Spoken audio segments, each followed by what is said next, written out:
Welcome to another episode of Another Look. This is our news and review show here on the River 95.3 Sports Radio 1450, where we talk about news stories that have been developing over the course of the week here in the Shenandoah Valley. I'm Dylan Nicholls, news director here at the River 953. She is Janet Michael, host of the Valley Today. Janet, how you doing? This is our last show on the air. It's our last show on the air. Wow. Unless there is a massive outcry. Which, of course, there will be. I mean, undoubtedly. Because people will be texting direct and connecting with us, 635-4121, and letting us know, hey, Janet, hey, Dylan, we've enjoyed this show. Order. Hey, Dylan, hey, Janet, hey, Dylan, hey, Dylan. We've enjoyed this show so much over the course of these last 3 weeks, having it on the air, because normally this is our podcast, but we've adapted the show to sort of share it with people that just listen to the radio, too.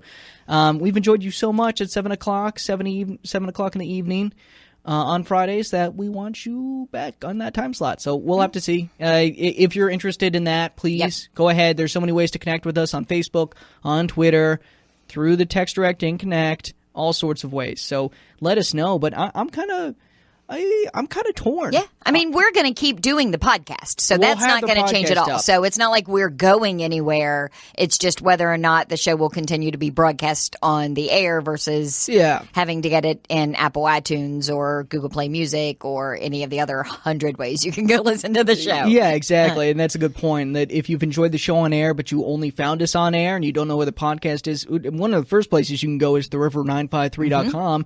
And you find it right there on our podcast page. Well, it's a big banner right on the front page of the website. When you go to theriver953.com, there's a big blue banner. Click on it. You can see this is episode number 20. 20. We have done 20 the of big these. 2-0. Wow. Yeah, 20. That's pretty amazing. So that means there are 19. If you're just finding us for the first time on air or even in the podcast, there are 19 other freaking hilarious. Little capsules of joy. Little nuggets of information. Little vestibules of vivacity. You can't spell vestibules. I probably can't. So enough of talking about the show. Let's get on with the show. First, let's talk about what stories we want to talk about. Janet, what do you got today? All right. So I have, because I printed a bunch. And then you and I kind of sat down and said, okay, I'm going to do this one. I'm going to do this one. I want to do that one. And then there's one I think that the two of us are going to kind of do together. But in looking at all of them, I realized it's been a lot of bad news this week. It hasn't been a very happy week. Nowhere is it often a happy week when you're talking about news, because it's usually the bad stuff that I know. You really need to do a better job of finding good news. I like the doom and gloom. I'm kind of a goth in that way. I'm going to show up with like a long black sweater one day. You're like the Batman villain of news. Yeah, exactly. Exactly. So I want to talk about Frederick County Sheriff warns of a rash of car thefts, mostly because they, from what I understand, are happening in the Stevens City area, and that is way too close to my house for comfort. And then I want to talk about the lowlife who stole the flag from Oryx Cemetery that the VFW replaced recently. Kudos to them. And then this is one of those borderline, it's actual news, but it could probably easily fit into our dumb news segment at the end. Winchester man attacked with a machete. There are a couple amazing points to that story, one of which is the injuries. Yeah. I mean, I am amazed. But a lot to talk about there, a lot to unpack. Yes. That's what, when I was an English major in college, Janet, and you didn't know what to say in the classroom. That was, 6 months, a year ago? You would just, pretty much.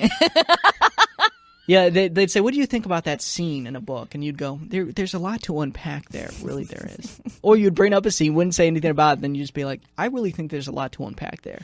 Interesting. Yeah. You just got to hope the guy doesn't say, how so? And then you got to answer. Then you're a dead man. Then you're like, well, I just throw my things in a trash bag. I don't really put them in a suitcase in an orderly fashion. Yeah, exactly. Exactly. And then he's so confused he forgot what the question was in the first place, and you can move on. I'm not much of an unpacker. Frankly, I got caught up in the whole pack metaphor anyway. So what do you want to talk about? I want to talk about the big thing for me is Cedar Creek. The Cedar Creek Battlefield Foundation, what's going on there. The president and a board member recently resigned. They resigned over safety concerns. Safety concerns have been at the forefront of everyone's mind with this reenactment that's coming up since spring. Well, and I am totally confused by this story, so I'm hoping you'll be able to unpack it for me so that I can understand it clothing piece by clothing piece. Be the beacon of light. Yes. In a dark world, Yes. maybe. Yeah, I can do that. I can unpack that. There's a lot to unpack here. Yeah, I can unpack it. So yeah, we'll talk about that because not only did the president resign, said safety concerns, said he didn't think other board members were taking safety seriously enough, but then the board members responded a little later in the week and said, "Hold on a second, R2." So they're very eloquent. So we'll talk about that. And it's been a Civil War kind of week because guess what else happened in Kernstown? That's right, the Kernstown Battlefield Association's Visitor Center, $10,000 worth of Civil War valuables, Civil War memorabilia. I thought you were an English major, not a history major. Why are you covering all of these Civil War and history-related stories? I'm fascinated, Janet. I mean, Andrew... some historic Andrew's buttons could have been stolen. I'm totally a history bent mind. Oh, I can see that. I was about to say an Andrew, and then I was just like, was he in this? No, he wasn't. My mind went immediately to just an old president. Yeah, no, but it's somebody's buttons could have been stolen in there. There's pistols stolen, buttons stolen, whole lots of great stuff that's any part of our history person. Yeah, I mean, honestly, it's to quote Indiana Jones, it belongs in a museum. Yeah. That's not right. Don't steal it. So we'll talk about that a little bit. VDOT, more VDOT news. We should just name this the VDOT show. I know, right? Yeah, honestly, get Ken Slack in on here. Because we should totally ask Ken Slack if he wants to come. I've had him on the Valley today. He is awesome to talk to. Is he really? Yeah. Yeah. He seems like a nice guy. I just get his recordings and then I just put them away. Yeah. No, that was the coolest thing for me, being someone who's on the radio. Yeah. And it always cracked me up when I would meet people randomly and they're like, "You sound just like you do on the radio." I'm like, "Well, duh."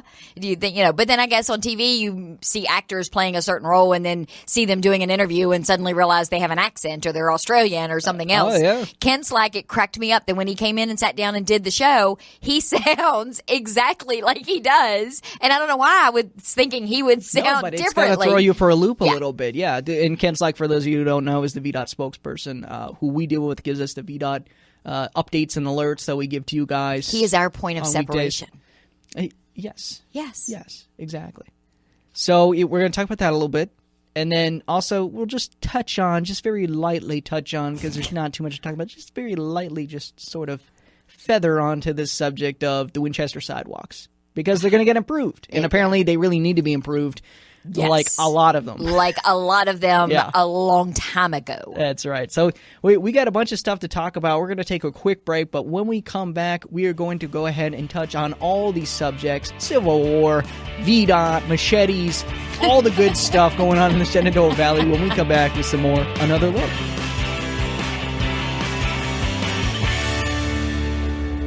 It's an award-winning lunch hour every day at noon with the News at Noon and Valley Today. Listen live on air, online, or on demand at theriver953.com. That's theriver953.com.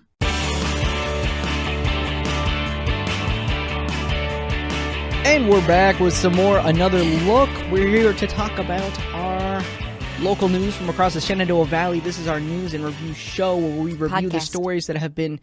Well, it's an on-air show now. It's a show because this could be our last show. Well, for now, it's definitely our last on-air show. Yeah. But we've always been a podcast, and so that podcast is available. We will continue to be a podcast. Beyond this, yeah.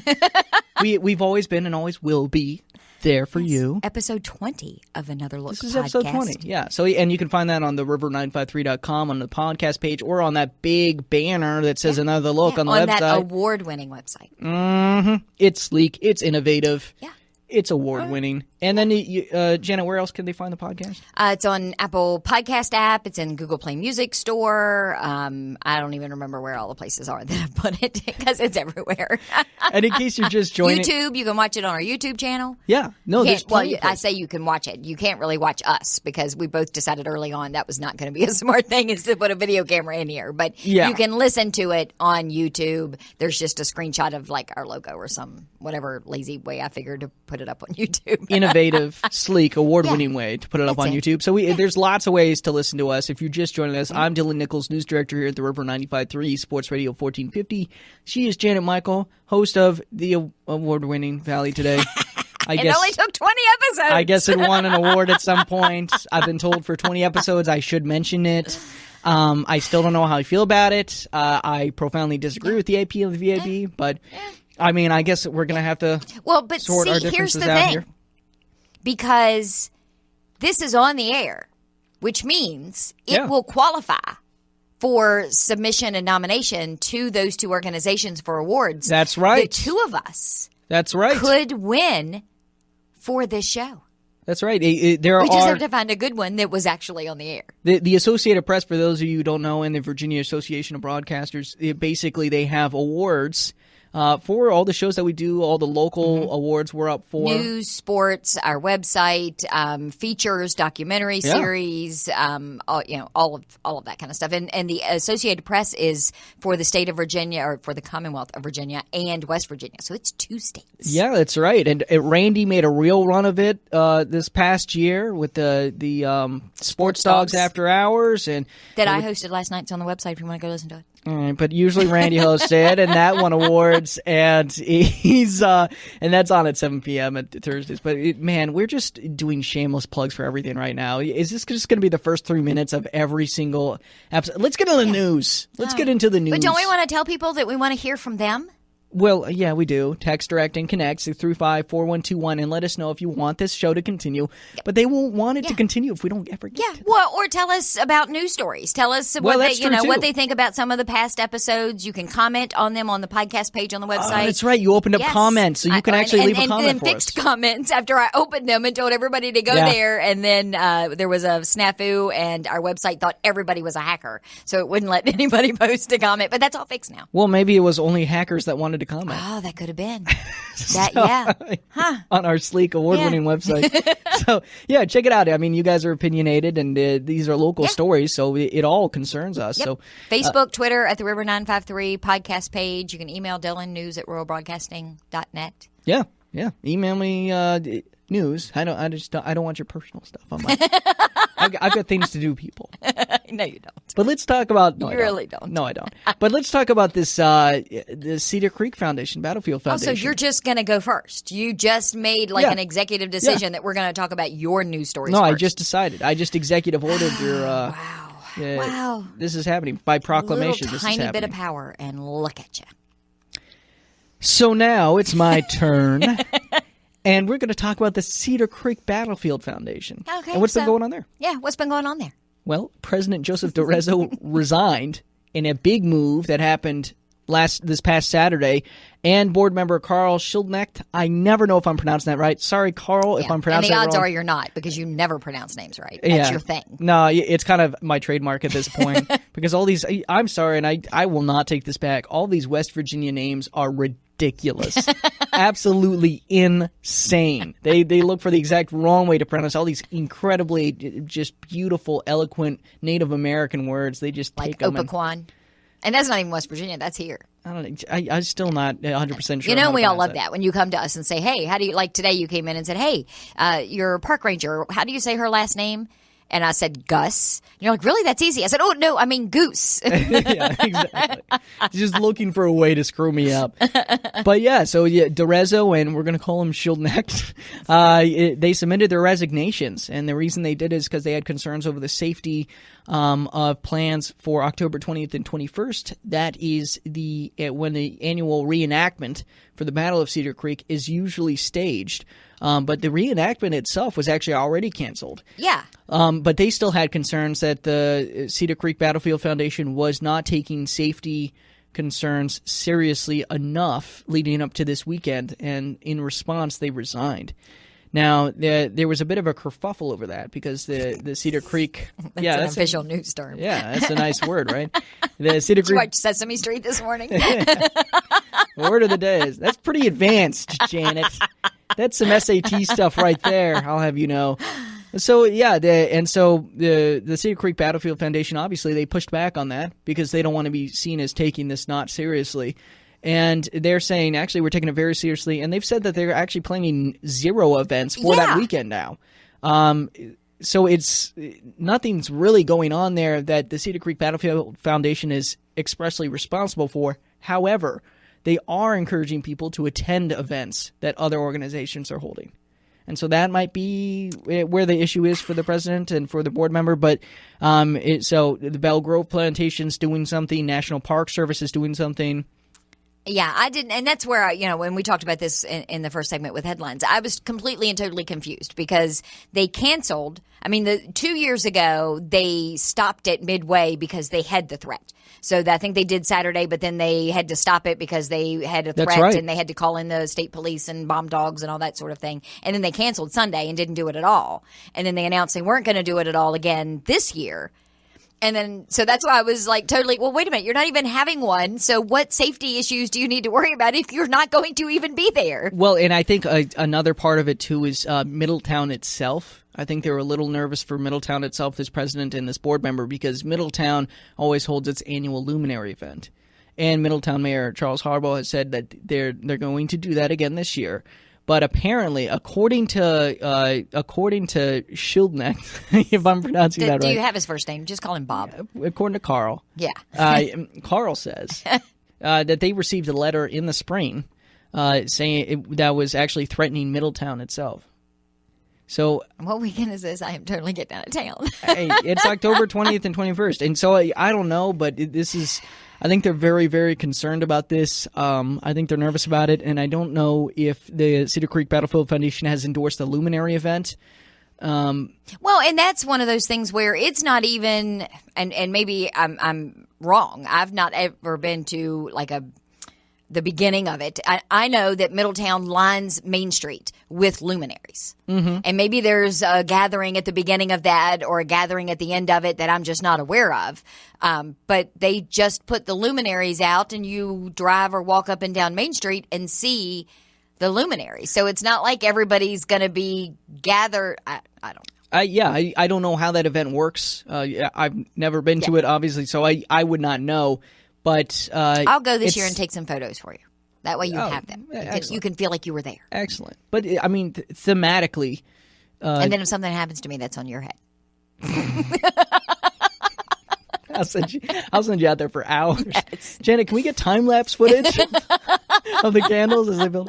No, but, I mean, when you think about it, and you think about whoever must be threatening this, their MO is we don't want to celebrate these people that fought in the Civil War. Most likely they're on the Confederate soldier side of things. They're saying we don't want to celebrate the. I think if they're against the Civil War event in general, that side is usually against celebrating the Confederates, and they view the event as celebrating Confederate soldiers probably, and they probably view this luminary thing, even though it's lighting a candle for everyone that lost their life, as celebrating the Confederate soldiers along with the Union soldiers. If I had to guess, that would seem to be their MO, and so that would seem to be a prime target for them to go ahead and try to sabotage in some way, maybe to... absolutely no. Maybe the goal is not loss of life or anything like that. And hopefully, but just to disrupt the event to draw. Now, are they doing any kind of investigation into? I mean, are there fingerprints on? I've watched CSI. Are there fingerprints on the letter? Do they have DNA from who licked the envelope? I mean, how does that work? No, you've watched CSI, so I don't even have to explain it. Yeah, you already get it. Yeah, so they don't already have a suspect. He's not already in custody because they do that in CSI in like 43 minutes. I don't know. So why has it been weeks and we're still talking about this? I don't know. Yeah, well, apparently they didn't find anything conclusive with what they thought might have been a pipe bomb. Maybe the dude that sent the letter watches CSI, so he knew all of the things not to do. That could very well be it, Janet. It's a long Friday. Very interesting conversation we're having here. I don't know. I don't know what's going to happen here. I'm kind of dreading the 20th now. And I hate to even say that, and I hate to even make it about this, but it makes you a little bit nervous when you read stuff about that. And no one should have to feel this way about an event like this. It is. I mean, it's and because we're on the air and not just on the podcast, which is another plug for why you should go listen to some of these podcasts before they made it to the air. I'm not going to say what I really think. because I'm not allowed to on the air. A, in the language that I will use, and B, in the tone that I will take when I use it. I like this on the air thing. I like see, that's why I don't want to do it on the air anymore. Yeah, I hear it. But the other thing I wanted to touch on just briefly is over $10,000 in Civil War memorabilia was also coincidentally, with all the Civil War news, stolen this week from the Kernstown Battlefield Association's Visitor Center. Let me just read you the shopping list here. 6 pistols dating from 1844 to 1860, a carbine, double-barreled shotgun, spent rounds, a cartridge box, a primer pouch, 100 buttons, 2 swords made in 1873. The burglar did this sometime between September 21st and this past Saturday, which would have been September 3rd, 29th, I think. And not only that, they ignored the iPad in the visitor center, and they ignored all the cash in the cashier's box. They were targeting specifically the Civil War memorabilia. Well, maybe they're a reenactor. They want to spice up their uniforms. But here's my other question. So I think they're going to turn around and sell it online. But that's an idea. If anyone sees a guy walking around wearing 6 pistols, mismatched buttons, 100 mismatched buttons all over his uniform, he'll just be a golden man. If anyone sees a brass man walking around, well, and so here's what I don't understand. And I read these stories, and it's not just your stories, but national stories and other local stories where it's somebody was robbed, and it happened between this time and this time, and it's like a week's difference. Yeah. Are people not paying attention to where their stuff is, and if it's still where it's supposed to be for a week? Well, so the person came in to check on it Saturday, and so what I'm guessing happened is like September 21st. That must have been like the Sunday beforehand. So I guess the visitors centers must be open on Saturdays or something like that. And they don't have an alarm system. They don't have anything with all of those valuables. I don't know the details of that. Alerted. There might have been an alarm system where it wasn't triggered. The guy bypassed it, or there might be no alarm system. It might be a relatively small operation. He just sort of broke through the lock, avoided security cameras, and just came in and did his thing. But I don't know. But I want to get to this other stuff really quickly because we've got about a minute, and there's not much to it really. But VDOT. I shouldn't say there's not much to it. VDOT completed a study on US 11. We can talk about that in my segment too if you want. Let's save this for your segment, actually, because this is big, and I really want to get your opinion on that. So we'll talk about that later. But they're talking about millions of dollars in possible upgrades for that. But really quickly, just to touch on it at the end of my segment here. A $1 million loan guarantee was given to the city of Winchester. It was given through the Section 108 Loan Guarantee Assistance Program for the U.S. Department of Housing and Urban Development, and that enables local governments to borrow money from private investors at reduced interest rates, and they're going to use it to fix 45 miles of sidewalks that need repairs. Woo! Hallelujah! And that's 45 miles out of the 133 total miles they're responsible for. So that's almost like a third. Wow, I didn't even realize there were that many miles of sidewalk. Bad sidewalk. That's about a third of their entire sidewalk. So that's very exciting. We're excited. I can't wear heels downtown anymore, so I'm so excited that now I'll be able to go back to wearing heels because all the women I dress of Winchester like that, and what is this? Pretty women? I had to switch to wearing sneakers just because I couldn't walk on the sidewalks in Winchester. That's why I don't ever dress anymore. You hear that, Janet? That's the world's smallest violin, and it's playing just for you. Whatevs. All right, we're going to stop the violin playing. When we come back, we'll start off with this VDOT study on Route 11. Janet's going to tell us her opinion on that, and then she'll take us through her stories. Janet's got a machete attack. Yes, car thefts in Frederick County that are happening. Flag theft. Again, Civil War, old time stuff. Yeah, so we got a lot of stuff to talk about when we come back with some more Another Look.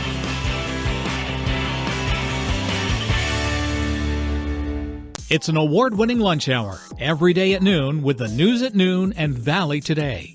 Listen live on air, online, or on demand at theriver953.com. That's theriver953.com.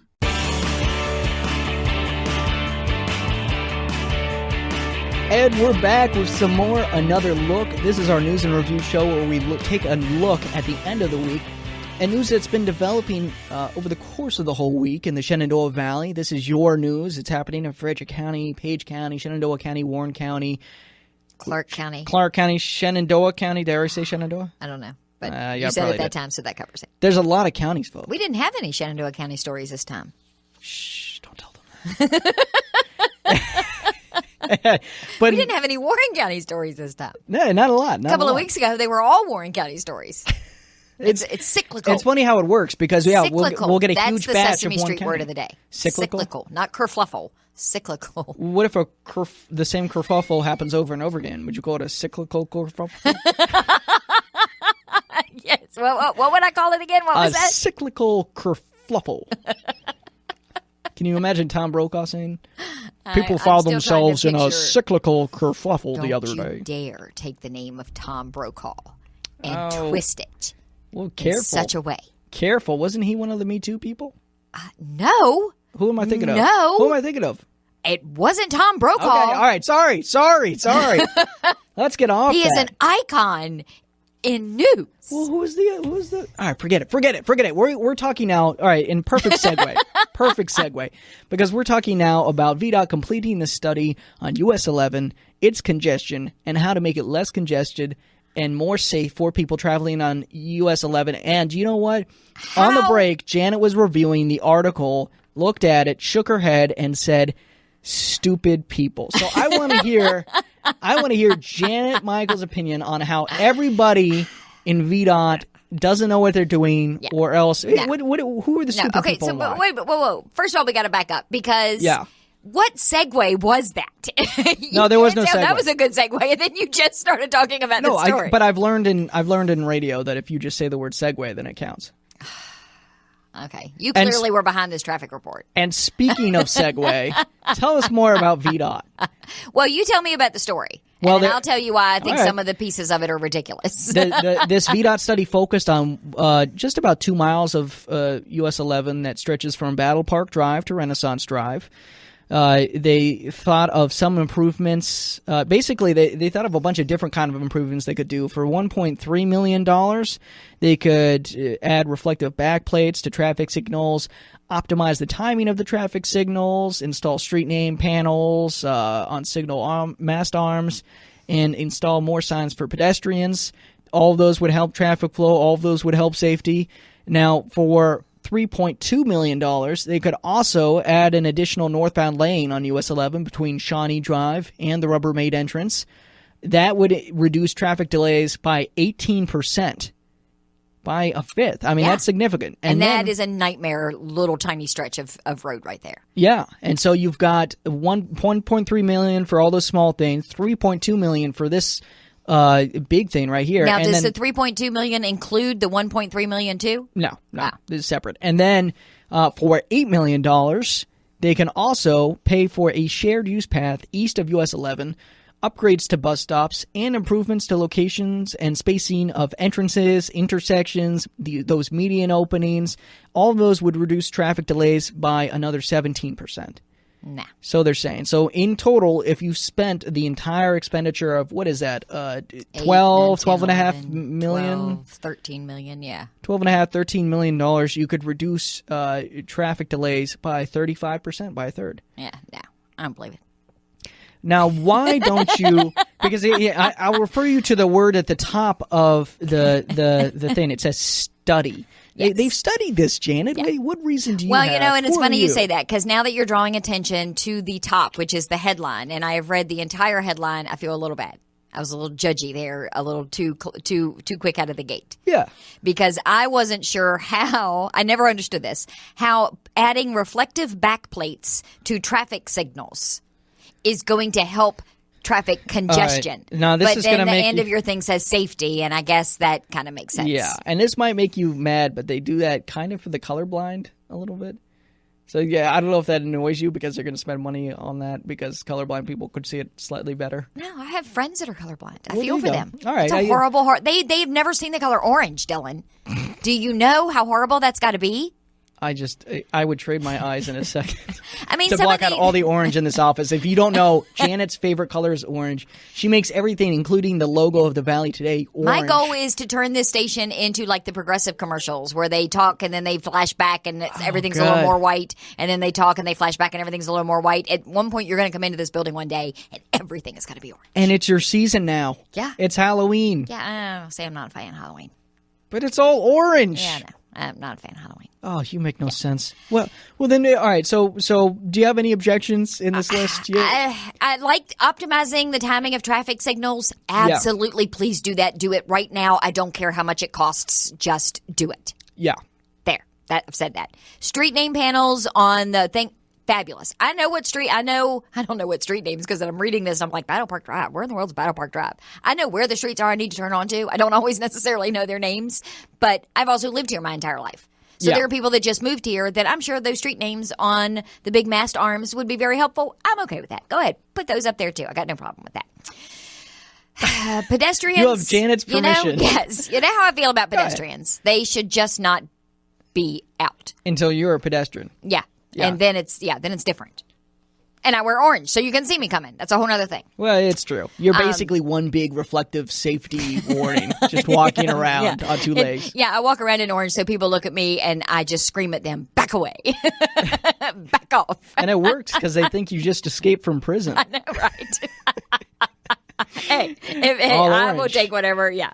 I got to get you an orange jumpsuit now. But I mean, some of these things do make sense. I mean, I understand they make sense. I think adding that lane there between Rubbermaid and Shawnee Drive is because all of a sudden that whole spot has just really gotten restrictive because they put a median in there and they built another building over next to Creekside, and it all funnels in, and it's a nightmare. I don't know the details of that whole area, but just from a cursory glance reading the articles and sort of looking at the story, it seemed to me that would be the most significant targeted single improvement that they could make. And I have no opinion on the upgrades to bus stops because I don't ride the bus. So I have no. That's that radio money, kids. Get in now while you can. You don't gotta ride the bus when you're on radio. Spread the word. We're rich. Well, although I will say that the lane they're talking about adding is northbound. Southbound, they need to do something right there at that spot about that merge lane, because if one more person gets in that right-hand lane that is about to end and then thinks they can just zip right over in front of me, who is in the correct lane, I am not hitting the brakes. I am telling you that right now. I am not stopping. I am not letting them over. They better cross at their own peril. They better know. If you guys run into radio star Janet Michael on the road, watch out. Yes, because I am taking no prisoners. No excuses. That's it. I will pull my machete out of the back seat and just call it a machete. Just call it a machete. Let's get to that. Let's get to that story because we're right out of time here. Skip ahead to the machete. Yeah, let's talk about the machete. What? Who? Okay, I was getting ready to say who in their right mind owns a machete, but I actually have one. But my husband uses it to clear tall grass and stuff at the cabin. He doesn't use it to attack people. They come to my house and have a disagreement. You don't have a self-defense machete? No, but I'm thinking that maybe I should get one. Yeah, no, it's important. It's a valuable addition to any home. But the thing that amazed me about this machete attack, where did it happen, Janet? You got the story 500 block of North Cameron Street. Yeah, and when did it happen? That's not so shocking. At 10:50 in the morning, which is a little odd, because if it had said 10:50 at night, I'm like, okay, there are probably so many reasons why that was going on. Some machete guys there. Yeah, but apparently the guy was just visiting someone else at the house, I think. And then this guy who, I guess he lives at the house or was around there. Let's see. Winchester police responded to the area at 10:50 a.m., receiving a report of a stabbing, and discovered an unnamed 56-year-old male victim with lacerations to his abdomen and back outside of a residence. Officers learned that the victim was visiting another resident when he became engaged in a verbal altercation with 57-year-old Mark, whatever his last name is. See, I just don't even try to pronounce it wrong. Yeah, it's classy. Pugliese. Oh, Pugliese. Pugliese. Pugliese. Yes. Pugliese. He had retrieved a machete and began swinging at the victim, causing the lacerations. He was later found inside the house and arrested for malicious wounding. The victim was treated on the scene by Winchester Fire and Rescue. Thank you for your service. And declined hospital treatment. Well, that. So how bad could it have really been? That Pugliese, he's a good fellow. And who's going to clean up the bloody mess out in front of this poor guy's house? Well, that's the crazy part. That's the craziest part, what you just said. How bad could it have been? It's amazing that this guy got attacked with a machete, and how bad could it have? I mean, how ineffective, how weak do your arms have to be if you're swinging a machete at a guy and he walks away with a couple lacerations and brushes the dust off his shoulder and just canters off into the sunset, for God's sake. I mean, come on. I don't even mean to, it's great that it worked out that way, but practice, man. If you're gonna have a self-defense machete, you gotta practice with it a little bit. Not that I'm advocating any machete attacks, but Machete. Machete. They are machetes. You're correcting me on the wrong pronunciation. All right, Jan, we're running out of time here. What else do you want to talk about? Okay, but before we go off of this story, I have to ask you. Yeah. When you are getting these news stories, do you ever chuckle a little to yourself when you're reading them or when you're creating the headlines? A little bit. There was a headline recently, and I don't know if this was like state Congress. It came out on the AP ticker, and there was a headline that came in, and it was about this guy who was, I think it was a congressman or somebody, some politician who, after marijuana protesters were violent and assaulted somebody in one of their congressional offices, he said, I could get about like 34 of them with one round or something like that, like made some joke about gunning them down. And in one of his quotes, as he was apologizing for the statement he made on Twitter, he said, "It's not usually in my nature to joke about gunning down." He said something along those lines, and I almost chuckled in the middle of because he basically says, "It's not in my nature to shoot people." And it's like, well, that's why we elected you. Just pushed me too far on Twitter. That's why we elected you, buddy, because we know that's not a shooter. Lenny Milholland issuing a safety alert saying lock your cars. That's our guy. Now, the serious part about that story, because he's talking about this string of car thefts that have been taking place most in Stephen City specifically. He mentions 51 car thefts that have taken place, not actual stealing the car, but thefts from items inside the car that have taken place since the 1st of August. And amongst those, 4 guns. And he made an excellent point in this press release where he says, if these are kids, which often they're young guys robbing these cars, if these are kids, they're crimes of convenience. And they try the car door, and if they can get in, they get in, and they find a gun, you've just armed a criminal child. Yeah. So you guys got to be responsible. Can I reiterate my statement from earlier? Yeah. People are stupid. People are stupid. Yeah. I mean, you can leave your machete in your car, but you should not leave a gun in your car. Definitely leave your machete in the car. I will recommend that because that is, you never know. Well, it is. I mean, and it's one of those things. I'm not actually recommending leaving machetes in cars.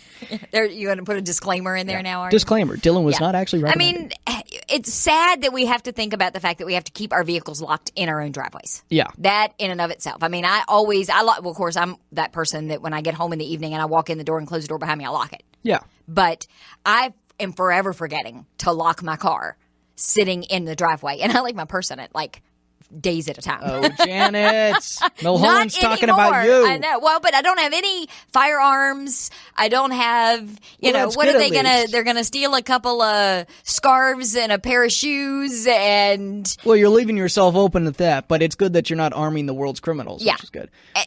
But I don't know how people can do that. I don't know how people can do that. I don't First of all, okay, total opinion here.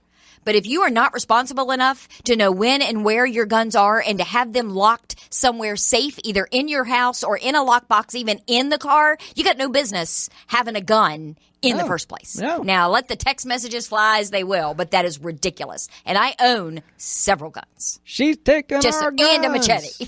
She's taking our guns. I don't know what's going to happen. It's just be responsible. Be responsible. Absolutely be responsible. Now, the only other story that you had that I see there is the flag being stolen. We're about out of time here, so we got to wrap it up.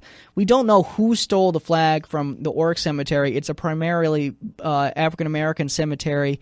But the VFW paid, I think it was $275 to put a new flag up. There was a nice ceremony that I think happened over the course of the weekend. And it was so nice of them to do that. They're worried that someone might steal it again. So we're going to have to see how that develops. But, what a terrible thing. Yeah. I mean, I don't know what kind of a lowlife, A, would steal a flag. B, steal a flag from a cemetery. Yep. But kudos to the VFW. I mean, we can always count on them to do the right thing and to try and make things right when something bad happens to somebody else. So kudos to the VFW.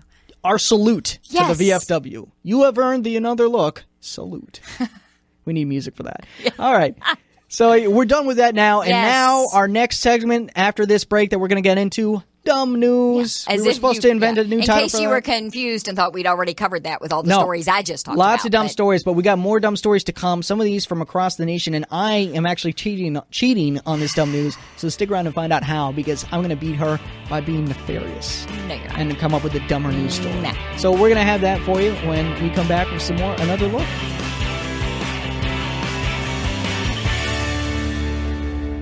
It's an award-winning lunch hour every day at noon with the News at Noon and Valley Today. Listen live on air, online, or on demand at theriver953.com. That's theriver953.com.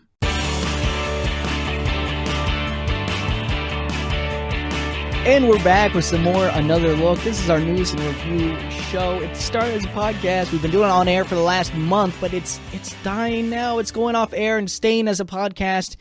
We did it on air to try to drive you to our podcast page on the river953.com. And it's worked. It's worked. People have been checking it out, so continue to check it out. It will still be up there. But this is our news and review show where we cover news stories that have been happening over the course of about the last week, if I can talk, in the Shenandoah Valley. I'm Dylan Nicholls, news director here at the River 953. She's Janet Michael, if you're just joining us. And what do I do? Who am I? Where? What? She's like, I don't know, she's like an intern. So... and we're done now with local news. We've moved on, Janet. Oh, yeah, we have so moved on. We've moved on to dumb news, our favorite part of the whole show, where we get to compare dumb, usually criminals, dumb news stories that have been happening across the nation. Dare I say, Janet, across the world. Everywhere. All the dumb news. If the Space Force gets up and running, we might even do intergalactic dumb news, which would be really nice. I'll have to send you out to collect that news. Oh, yeah? Oh, yeah? I would be game for that. You can get into a kerfluffle with the aliens. It would be me and that Japanese billionaire in one of Elon Musk's rockets. Self-driving rockets. Yeah. By the time we get back to Earth, he's fired. He gets fired while you're gone, and then you can't come home. Yeah, exactly. Then you'll be Matt Damon trying to grow vegetables in a greenhouse somewhere. Yeah, I'm a pirate technically. I don't care, Matt Damon. All right, so Janet, do you want to go first? Or do you want me to go first? Because I'm cheating here, and I have to explain how I'm cheating if I'm going. All right, you go first, because mine's going to be the funniest, and go ahead. Yeah, right. Okay, Janet. Yeah. Okay. No, you know what? Mine is current. Yours is old, so you go on ahead. Hey, Janet, follow this. You just gave away the whole twist. You gave away the whole thing that these... Well, anyways, the whole thing is basically I couldn't find any modern news story that I liked. I'm very tired today. My head is pounding. It's been a long day.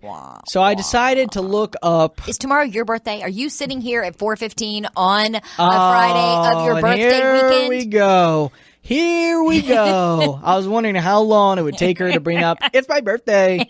And here we are. You can text 540-6... Yeah. What is it? 540-635-4121 and tell Janet, happy birthday. I can't believe it. Yeah. I want to blow that text messages up. Like a second grader at a bowling alley. And you can text anytime, 24 hours a day, because we get them at the station. Yeah, we do. Happy birthday, Janet. We think you're awesome, Janet. Keep doing what you do, Janet. You could do this better without that Dylan kid around, Janet. Happy birthday, Janet. So my dumb news story. Look at all these imaginary friends in her head.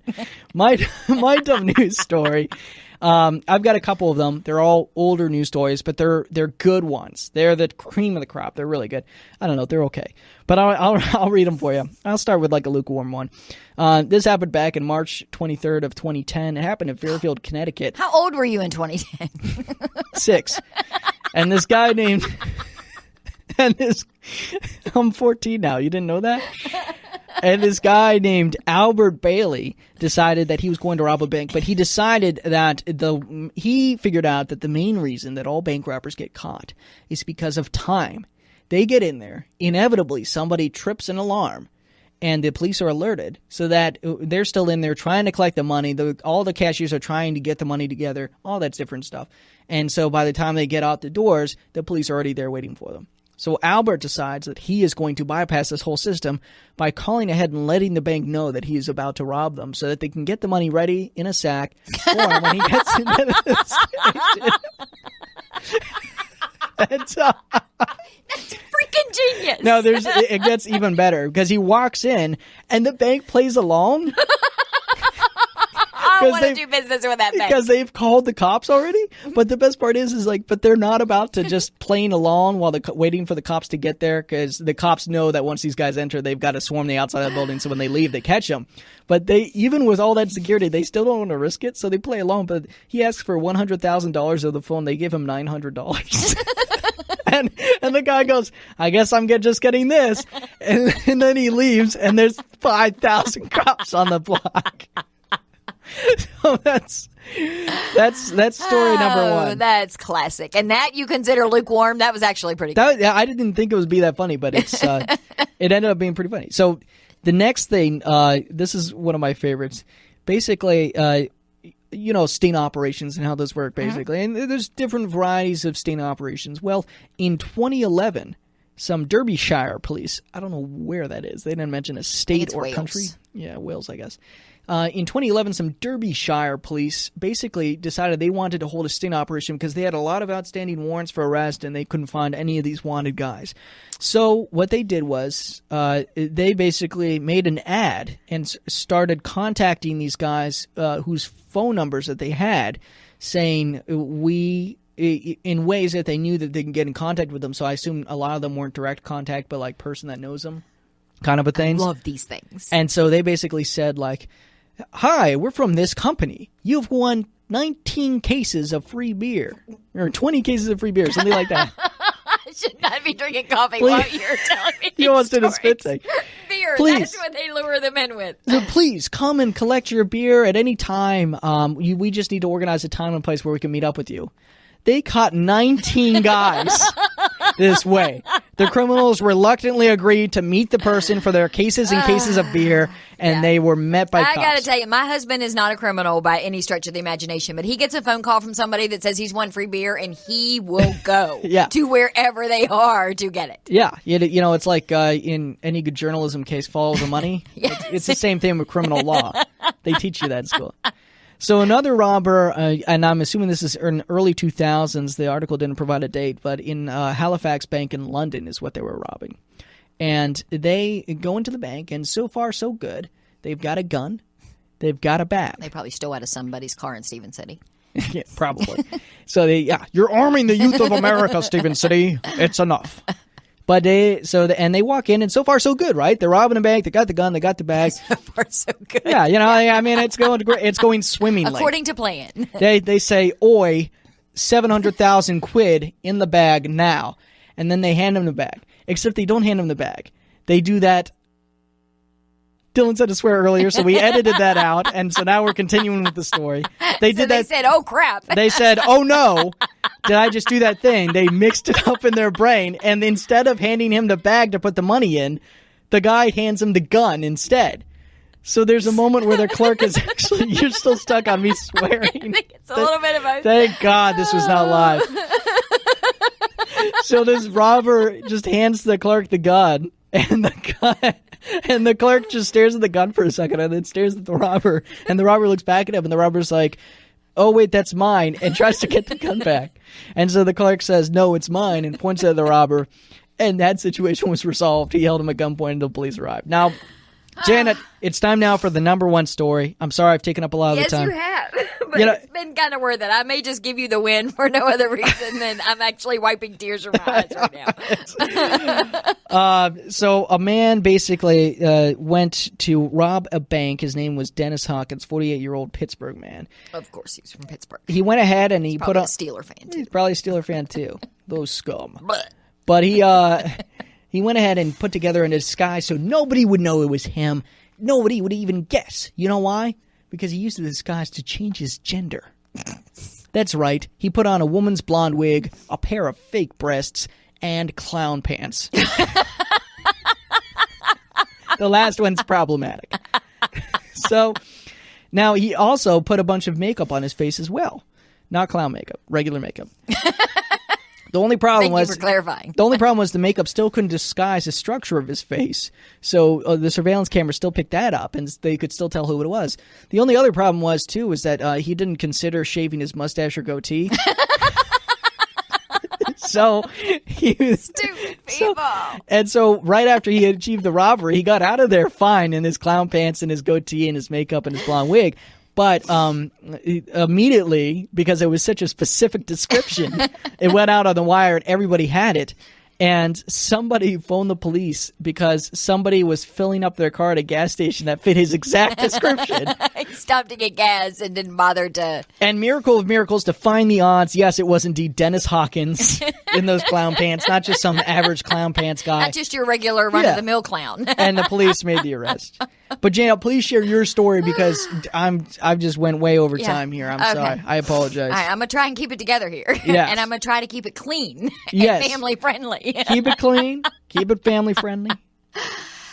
A man, meanwhile, in Louisiana. Oh, Louisiana. Are you going to do your... Oh, got a film tag. Gotta get the potato. Got a film tag out. Yeah. Louisiana accent. It's pretty good, I know. A man claims a ghost planted meth at his home. The ghost of my long dead granny. Oh, got a film tag. Gotta get a potato. Granny, why you plant that meth? Why you plant that meth, Granny? Stop it. A Louisiana man who claimed that a ghost planted drugs on him after he was hit in the head with an axe. Despite having no visible wounds, is under arrest. Okay. Michael Ottenberry, 59, reported to the sheriff's deputies on Wednesday that there had been a stabbing at his home in West Monroe. Yeah. According to arrest records from the Wichita Parish Sheriff's Office. When deputies arrived, Ottenberry shouted at them and at people who were obviously not there, the arrest record said. Oh, the poor guy's crazy. Officials noticed that the man had not been stabbed in the head with an axe, as he'd claimed. Ottenberry told deputies that intruders were in his home. Police determined that this wasn't the case. He allegedly told authorities that the suspected crystal meth deputies claim to have found on his nightstand was planted by a ghost or intruders who happened to be climbing out of a nearby window, which he pointed to, though the police did not see them. I bet they didn't even see the window. Yes, so he was charged with possession of a controlled dangerous substance, giving a false police report, and booked on $5,000 bond. And he is quite the... he's quite the looker. You're going to have to post it on the website. Yeah. Now, I hear that crystal meth makes you a little bit paranoid. Is that true at all? I wouldn't know that. I wouldn't know either. I don't know. Well, who knows? It might. We've got no evidence, though, to back that claim up. So legally speaking, we get no ground to stand on. So how do you say not guilty, Your Honor, in Cajun? Not guilty, Your Honor. Got a film tag. I get him. Get it. Not guilty. Not guilty. It's a bad accent. It's really crumbling. It's really, really bad. It's just funny watching his face contort when he tries to do it. Yeah. Oh, my God. All right. That's all we've got now for Another Look. This is it. And this is the last of our on-air Another Look stuff. Unless there is a massive public outcry. Yeah, so please text, direct, and connect. Let us know what you liked. Let us know your opinions on stories. 635-4121 to text, and if you're direct, listening and on the podcast, you can still text. Even if you're listening to this at 2 p.m, if you're listening to it a week from when we actually recorded it or 3 weeks from when we recorded it, you can still send us a text. Always send us a text because we always like to hear from you guys. You can find the podcast on theriver953.com on our podcast page, and you can even get to that just by clicking the big banner on our website's main page. And where can they find it? On Apple? Apple Podcast app and Google Play Music Store. So we're everywhere. Yeah, so we're everywhere. So long to you radio listeners, but please join us every Friday about the same time on our podcast page. Yep. And we'd love to hear from you too. Yep, this was episode number 20, and don't forget to text me happy birthday. Text Janet happy birthday because she needs the affirmation. And that's all we got. Thanks so much for joining us, and until next time on Another Look.